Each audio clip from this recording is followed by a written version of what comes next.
एक बिल से 2 बार नहीं डसा जाता, आपको तो 2500 मरतबा डस दिए लोग। मगर आपके दिलो दिमाग में एक चीज बैठी हुई है, भारत की जमहूरियत, भारत का आइन उस वक्त मजबूत होगा जब मुसलमानों की एक सियासी आवाज होगी, मुसलमानों का एक पॉलिटिकल रिप्रेजेंटेशन होगा। बीजेपी चुनाव जीती मगर आपके नुमाइंदे कामयाब नहीं हुए।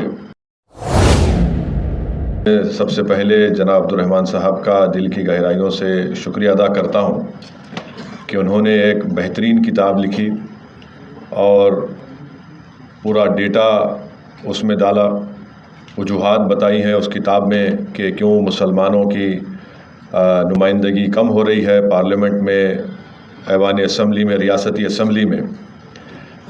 मुझे आज से डेढ़ दो महीने पहले अब्दुर्रहमान साहब मुझे फ़ोन पर बताए थे कि मैं इस तरह की किताब लिख चुका हूँ या लिख रहा हूँ और उसके रस्म इजराई के फंक्शन में मुझे आना है। तो मैंने जनाब अब्दुर्रहमान साहब से उनको मुबारकबाद दी, उनका शुक्रिया अदा किया कि उन्होंने एक बहुत ही मुश्किल और कंट्रोवर्शियल सब्जेक्ट के ऊपर उन्होंने क़लम को उठाया है और मैंने उनसे भी कहा था कि ज़रूर इंशाअल्लाह अल्लाह आपको इसमें कामयाबी देगा। मुझे किताब आज दोपहर में अब्दुर्रहमान साहब ख़ुद मेरे घर पर भिजाए, मैं नहीं था, मैं पार्लियामेंट में जाना था मुझे।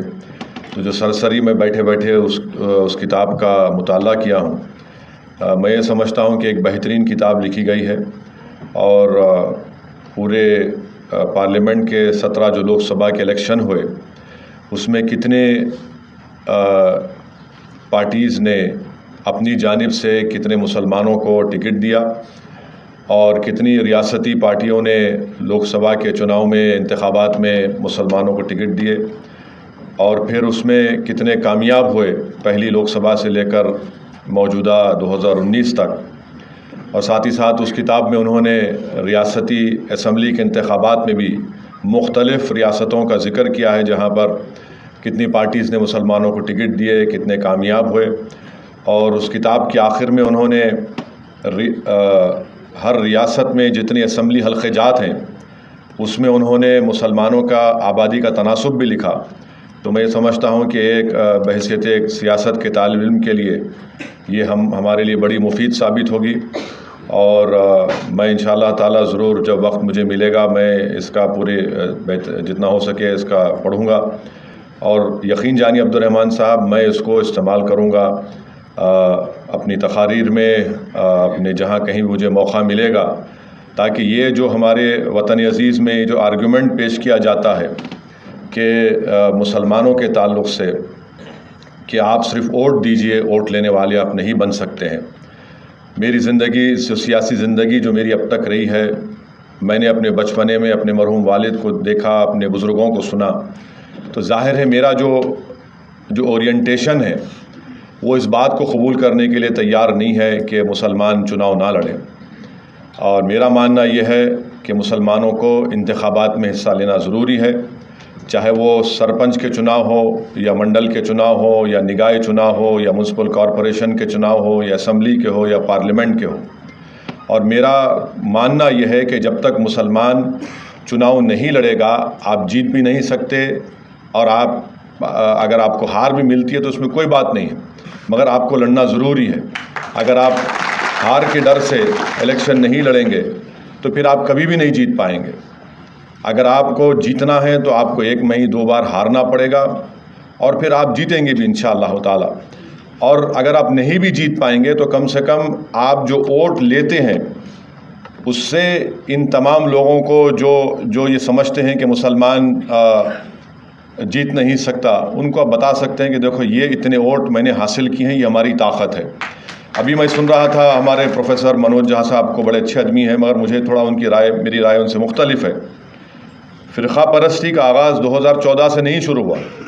अगर आप वो किताब देखेंगे तो कभी भी 2014 से पहले तक मुसलमानों को पार्लियामेंट में उनकी आबादी के तनासुब से उतने MP जीत कर कभी नहीं आए। जो हाईएस्ट जीते वो 1980 में और फिर उसके बाद 1984 में और 2004 में। तो ये कहना कि नहीं 2014 से ही ये तमाम चीज़ें शुरू हुई हैं, 2014 से चीज़ें शुरू हुई हैं और जो कहते हैं वो इसलिए कहते हैं कि 1950 से जो फ़िरक़ा परस्ती है उसको छुपाना चाहते हैं। जो लोग आपके सामने कहते हैं कि 2014 से माहौल ख़राब हुआ है, वो ये नहीं बताते कि माहौल 52 में भी ख़राब था, 56 में भी ख़राब था, 62 में भी ख़राब था, फिर इमरजेंसी में भी ख़राब था। माहौल ख़राब ही था, माहौल अच्छा नहीं हुआ है। ये इस बात को आपको मानना पड़ेगा। अब जाहिर है यहाँ पर बैठने वाले लोग जो इन सेकुलर पार्टियों को चाहते हैं, मुझे यकीन है कि आपको तकलीफ़ होगी, मगर सच्चाई यही है कि फ़िरक़ा परस्ती 1950 से शुरू हुई। फ़िरक़ा परस्ती आज भी अपने उरूज पर है और कल भी रहेगी। फ़िरक़ा परस्ती से मतलब क्या है कि जब मुसलमानों को वोट डालने का मतलब आता है, मामला आता है, तो सब बोलते हैं कि नहीं, मियाँ जी को वोट नहीं दे सकते। ये खुली खुली बात मैं आपसे कह रहा हूँ, ये आप वोट नहीं दे सकते, हम मगर जब बरादरी की बात आएगी तो यकीनन सब वोट देंगे। मगर जहाँ पर मुसलमान की बात आएगी, बोलेंगे नहीं, वोट नहीं देंगे। अच्छा, आज आप कहेंगे पार्लियामेंट में 4% मुसलमान MP हैं, उन 4% में 26 है ना, 26 MPs, 26 MP में सिर्फ 2 MP ऐसे हैं जो 10 या 15% नाम मुसलमानों के वोटर लिस्ट में जीत कर आए हैं। एक तो तमिलनाडु में मुस्लिम लीग के MP हैं, दूसरा हमारे अंसारी भाई थे, अफजाल अंसारी भाई थे। अब जितने उससे हटकर जो 24 MP जीत कर आए हैं, ये सेकुलर पार्टी की मेहरबानी नहीं है, ये 30% से ज़्यादा मुस्लिम वोटर है तो इसलिए जीत कर आ रहे हैं। तो इनका ये बोलना है कि हम जिताए, नहीं जिताए आप, तो 30% के ऊपर जहां पर वोटर लिस्ट में मुसलमानों की आबादी है, वोटर लिस्ट में नाम है, आप जीत कर आते हैं। तो इसमें आपका बोलना है कि नहीं, हम तीर मार लिए, नहीं, आप तीर नहीं मार रहे हैं। अगर आप तीर मारते तो फिर आप यूपी में बीजेपी को रोक देते। अच्छा, दूसरी बात यह है कि मुसलमानों में एक, जैसा बदरुद्दीन भाई ने कहा, बिल्कुल सही है, मुसलमानों में एक जुनून है कि हम फ़िरक़ा परस्त पार्टियों को वोट नहीं देंगे। बहुत अच्छी बात है, मगर आपको यह भी देखना है कि आपको भी जिंदा रहना है। मैंने जो सियासत सीखी अपने वालिद के पैरों के पास बैठकर सीखी, अपने बुजुर्गों से सीखी, हम बदरुद्दीन भाई से भी सीखते हैं। बदरुद्दीन भाई 2 in 1 है, ये आलिम दीन भी हैं और सियासतदान भी हैं। तो जहाँ पर बदरुद्दीन भाई का काम मुश्किल में पड़ जाता है, वो दुआ दे के फूंक देते हैं, जो मैं नहीं कर सकता, मेरे पास नहीं है। मगर आप देखिए कि ये आलिम दीन है और एक प्रैक्टिकल आलिम दीन है। ये इनका ये उसमें फंसे हुए नहीं है उस डिबेट में। और बदरुद्दीन भाई आपसे ये नहीं कह रहे हैं कि पिछले बार इनका कांग्रेस से अलायंस हुआ था और इनकी बदौलत कांग्रेस को उतनी सीटें मिली आसाम में, और जब इख्तिदार नहीं मिला कांग्रेस को तो नतीजा आने के 24 घंटे नहीं हुए, मैंने अपने कान और आंख से सुना कि कांग्रेस के लीडर बदरुद्दीन भाई को बदुआ दे रहे थे। ये इनकी सियासत है। बदरुद्दीन भाई, हम सही कह रहे हैं, झूठ तो नहीं कह रहा ना हजरत, वरना इतर की शीशी भी नहीं मिलेगी। देते नहीं है, इनसे खुशबू मांगो, बोलते मैं दुआ दूंगा, पढ़ के फूंक दूंगा। तो कांग्रेस ने ये काम किया। तो ये चीज़ आपको देखना है। अब हम इंडिया अलायंस में हम नहीं है, भाड़ में जाए, मुझे उसकी फिक्र नहीं है, मुझे कोई फिक्र नहीं है। इसलिए मैं सुनिए, मैं इसलिए कह रहा हूं कि भाई साहब उसमें बैठकर क्या करेंगे, दम घुटेगा। वहां पर आप आइडियोलॉजी पर बीजेपी से मुकाबला क्यों नहीं करना चाहते? मुकाबला करें ना आइडियोलॉजी पर बीजेपी से। आप पहले ये कहेंगे कि देखो माहौल इतना ख़राब है कि अगर आपको देंगे टिकट तो फिर हमको हिंदू वोट नहीं मिलेगा, ये खुला बोलते हैं। तो मैं खुल के कह रहा हूँ, अंदर कमरे में कहते हैं। अच्छा, फिर आप देखिए कि राहुल गांधी अमेठी से क्यों हारे और वायनाड से क्यों जीते? वहाँ पे असदुद्दीन ओवैसी नहीं लड़ा इलेक्शन, वहाँ डील नहीं हुई मेरी बीजेपी से, नहीं हुई डील मेरी, मगर वायनाड से जीते। क्यों जीते वायनाड से? क्योंकि मुस्लिम लीग है वहाँ पे, मुस्लिम लीग ने उनको डूबने से बचा लिया। और मैं आपको बताना चाह रहा हूं कि मैं हमेशा ये कहता हूं कि अल्लाह हज़रत इस्माइल रहमतुल्लाह अलैह की खबर को नूर से भर दे। उनमें वो विजन था कि उन्होंने मुस्लिम लीग को जिंदा रखा। वो काम उसके बाद तंगल फैमिली ने उसको लेकर आगे बढ़े और बड़ी कामयाबी के साथ इंडियन मुस्लिम लीग केरल में काम करती है। और वहाँ पर अभी आपने बताया, ईटी मोहम्मद बशीर साहब ने, अब एजुकेशन मिनिस्टर भी थे, कि किस तरीके से मुस्लिम लीग केरल में काम करती है और अपनी ताकत पर जीतती है, और उनकी ताकत के बगैर कांग्रेस इक़्तिदार में नहीं आ सकती है। तो ये जो सियासत है इसको समझने की ज़रूरत है।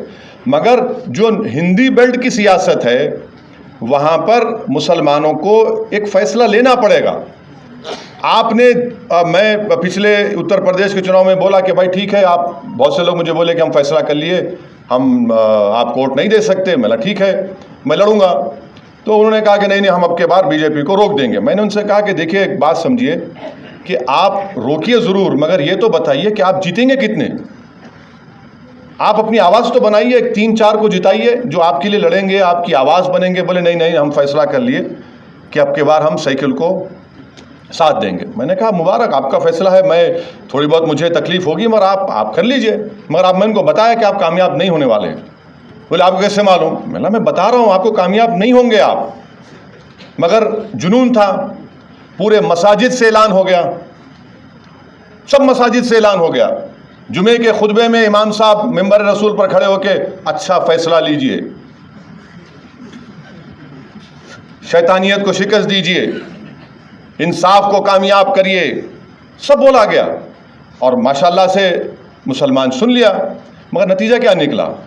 नतीजा ये निकला कि बीजेपी चुनाव जीती मगर आपके नुमाइंदे कामयाब नहीं हुए।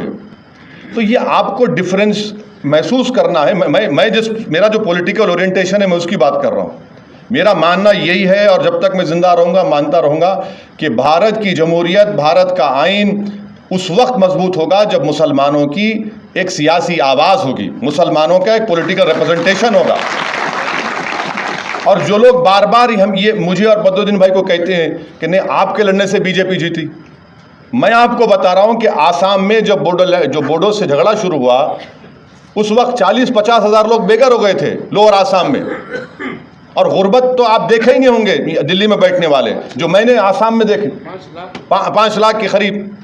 हम 10 दिन वहाँ पर थे, रमज़ान का महीना था। जो खिदमत बदरुद्दीन भाई और उनके इदारे ने की, मरकज़ ने, गैर मामूली थी।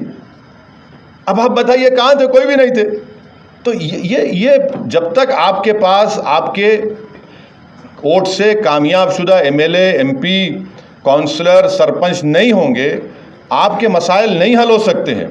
मिसाल आपके सामने है, बदरुद्दीन भाई ने कहा कि 2 साल में उनके इदारे की तरफ से 600 लड़के नीट कामयाब हुए, लड़के लड़कियां। तो कांग्रेस क्यों नहीं करती? कांग्रेस को करना चाहिए ना। तो बोलेंगे ना हम सत्ता में आके करेंगे। जब सत्ता में आ जाएंगे तो बोलेंगे आपके लिए नहीं कर सकते, सबके लिए करना है। करिए, सबके लिए करिए। मुस्लिम लीग है, मुस्लिम लीग का एक स्ट्रक्चर है, पार्टी का बेहतरीन स्ट्रक्चर है, मैं खुद जाके देखा हूँ। आज हमारे पार्लियामेंट में 75 साल का डिबेट थी, पार्लियामेंट की सियासी सफ़र की। तो मैंने अपनी तकरीर में शुरुआत में कहा कि मैं आज इस यहाँ पर ऐवान में खड़े होकर सलाम करता हूँ मौलाना हिफ्ज़ुर रहमान को, मैं सलाम करता हूँ बनात वाला साहब को और सुलेमान सेठ साहब को। ये मेरी बदकिस्मती रही कि मैं हिफ्ज़ुर रहमान साहब को नहीं देखा, मगर मैंने अपनी आँखों से बनात वाला साहब को, सुलेमान सेठ साहब को देखा। मैंने इनके साथ सफ़र किया, बनात वाला साहब के साथ। मैं उत्तर प्रदेश गया तो सबसे पहले बनात वाला साहब के साथ गया, 1996 में गया था मैं। और मैंने बनात वाला साहब को रोते हुए देखा रामपुर में, मैं बनात वाला साहब को मुरादाबाद में रोते हुए देखा। और वो मुझसे कह रहे थे कि ये देखो, ये मुरादाबाद का वो ईदगाह है जहाँ पर 1986 में अगस्त के महीने में ईद उल फितर के दिन 600 मुसलमानों को गोली मार दी गई थी। यहाँ पर सरकार कांग्रेस की थी, ये बात नहीं करेंगे, मगर आप वोट उनकी ही देंगे, सेकुलर जिंदा रखना है। देखिए एक बात सुनिए, अगर आप मौलाना बैठे, हदीस शरीफ पर मैं बयान नहीं करूँगा, मगर रसूलुल्लाह सल्लल्लाहु अलैहि वसल्लम ने फरमाया कि मोमिन वो है जो एक बिल से 2 बार नहीं डसा जाता। आपको तो 2500 मरतबा डस दिए लोग, मगर आपके दिलो दिमाग में एक चीज़ बैठी हुई है कि नहीं हमको इनको ही वोट देना है, ये डिलीवर करेंगे। डिलीवर नहीं कर सकते। देखिए अगर कोई चुनाव हो भी जाता है और सरकार बदल भी जाती है, नफरत कैसे ख़त्म होगी बताइए आप? नफरत तो उसी वक्त ख़त्म होगी जब आपका कोई लड़ने वाला होगा, जो आपकी बात करने वाला होगा। मैं, बदरुद्दीन भाई, हमारे ET मोहम्मद बशीर साहब माइनॉरिटीज़ के जितने स्कीम्स हैं उसके बारे में बात करते हैं, बोलते हैं, पुकारते हैं। अभी बदरुद्दीन में बता रहे थे, पार्लियामेंट में बोले तो कोई बीजेपी वाला इनको बोल दिया पाकिस्तान चले जाओ, कुछ बोला आपको तो बदरुद्दीन भाई बोले गेट आउट, उसको कुछ बोल दिया बदरुद्दीन भाई। तो नहीं, देखिए आपको ये बात समझना है कि अगर आप सिर्फ यही समझेंगे कि हम वोट डालने वाले बनेंगे, मुबारक, आपका इख्तियार है, मैं उस पर कोई इख्तलाफ नहीं कर सकता हूँ। मगर याद रखिए 40 साल के बाद जब आपकी ये नस्ल, जिसको जनरेशन जी कहते हैं, वो आपसे पूछेगी आपने क्या करके दे दिया हमारे को, जब आप क्या जवाब देंगे? आप सोचिए उस बात को। आपका मकसद ये नहीं कि वोट डालना, आप सोच तो लीजिए क्या करना है, आप क्या करना चाहेंगे। आप लीडर बनाइए ना, लीडर क्यों नहीं बनते आप? जब आप हर पार्टी के लीडर को, उसके समाज को लीडर बनाते, आप लीडर क्यों नहीं बनना चाहते? नहीं, हम डरते नहीं कुछ हो। अरे कुछ नहीं होगा, अब क्या होना बाकी है? अब जेल में आप हमारे लड़के सड़ रहे हैं 3-3, 4-4 साल से। लड़ाई अगर कोई लड़ रहा है मोदी से, तो मुसलमान लड़ रहा है इस जमहूरियत को बचाने के लिए। घर अगर किसी का टूट रहा है तो इंडिया अलायंस लोगों का घर नहीं टूट रहा है। किसी को मॉब लिंचिंग की जा रही है तो किसी सेकुलर नेता के बेटे की मॉब लिंचिंग नहीं की जा रही है। किसी की बेटी को तालीम से अगर रोका जा रहा है तो इनकी बेटियों को नहीं, मेरी बेटी को रोका जा रहा है। अगर किसी को ट्रेन में गोली मारी जा रही है नाम पूछकर, तो इनको नहीं मारा जा रहा, मुझे मारा जा रहा है। ये इस मुल्क की तल्ख हकीकत है। अगर आप यही समझ रहेंगे कि मुशायरे में बैठते जाके वो सेकुलरिज्म के बारे में शायर बोला, आपका दिल बड़ा कुछ हो जाता है भाई साहब। मगर रियलिटी क्या है? रियलिटी कुछ और है। रियलिटी आपको पुकार पुकार कर कह रही है कि तुम नेता बनो, लड़ो, अपने हुकूक के लिए बात करो। मगर हम डरते हैं, नहीं अगर हम वोट डाल देंगे तो वो जीत जाएंगे। आप वोट दे दे के थक जाएंगे, वो जीतते रहेंगे। आप मेरी बात समझो, मेरी बात को। आप यकीनन बीजेपी को हराना है, मगर आप अच्छा, सियासत में एक पॉलिटिकल बार्गेनिंग होती है। पॉलिटिकल बार्गेनिंग आप क्या कर रहे हैं मुसलमान? आप हर समाज को ले लीजिए, चाहे यादव हो, कुर्मी हो, कुशवाहा हो, ठाकुर हो, ब्राह्मण हो, जितने समाज हैं उनमें इतना सियासी शौर्य है कि पॉलिटिकल बार्गेनिंग करते हैं अपनी समाज के लिए। हम क्या करते? नहीं बस हमको बचा लो, आप हमारे घर को बचा लो, हमारी मस्जिद को बचा लो। अरे फिर जिंदा रहने का मकसद क्या है बताओ? फिर आज आप कितने साल जिएंगे? 60 साल, 70 साल, उसके बाद सब बीमारियां लग जाते हैं। अरे आप ये भी तो देखो कि भाई हम क्या कर रहे हैं फ्यूचर के लिए, आप उसके बारे में सोचिए।